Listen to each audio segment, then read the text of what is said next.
শনিবার যুক্তরাষ্ট্র জুড়ে নো কিংস র্যালিতে ইরান যুদ্ধ এবং প্রেসিডেন্ট ডোনাল্ড ট্রাম্পের কর্মকাণ্ডের বিরুদ্ধে বিশাল জনসমাগম হয়। এই প্রতিবাদের কেন্দ্রবিন্দু ছিল মিনেসোটা, যেখানে ট্রাম্পের আগ্রাসী অভিবাসন নীতির বিরুদ্ধে হাজার হাজার মানুষ প্রতিরোধ করতে দাঁড়িয়েছিল। মিনেসোটায় সেন্ট পলের ক্যাপিটল লনে প্রধান আকর্ষণ ছিলেন ব্রুস স্প্রিংস্টিন। তিনি এবং অন্যান্য বক্তারা শীতকালে আইসিই এজেন্টদের বিরুদ্ধে রাস্তায় নেমে আসার জন্য রাজ্যের জনগণের প্রশংসা করেন।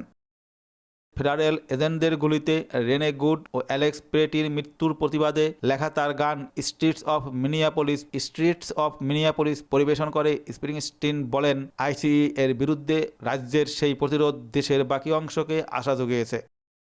তিনি আরও বলেন, আপনাদের শক্তি এবং আপনাদের অঙ্গীকার বুঝিয়ে দিয়েছে আমেরিকায় এই আগ্রাসন চলতে দেওয়া হবে না। আয়োজকরা জানিয়েছেন 50টি রাজ্যে 3100টিরও বেশি কর্মসূচি নিবন্ধিত হয়েছে, যা অক্টোবরের চেয়ে 500টি বেশি। বিক্ষোভগুলো বেশিরভাগই শান্তিপূর্ণ ছিল, কিন্তু লস অ্যাঞ্জেলেসের ডাউনটাউনে একটি ফেডারেল ডিটেনশন সেন্টারের কাছে বিক্ষোভকারীরা হামলা করলে ফেডারেল কর্তৃপক্ষ কাঁদানে গ্যাস ব্যবহার করেছে বলে পুলিশ জানিয়েছে। যারা এরপরেও বিক্ষোভ চালিয়েছে তাদের গ্রেপ্তার করা হয়েছে।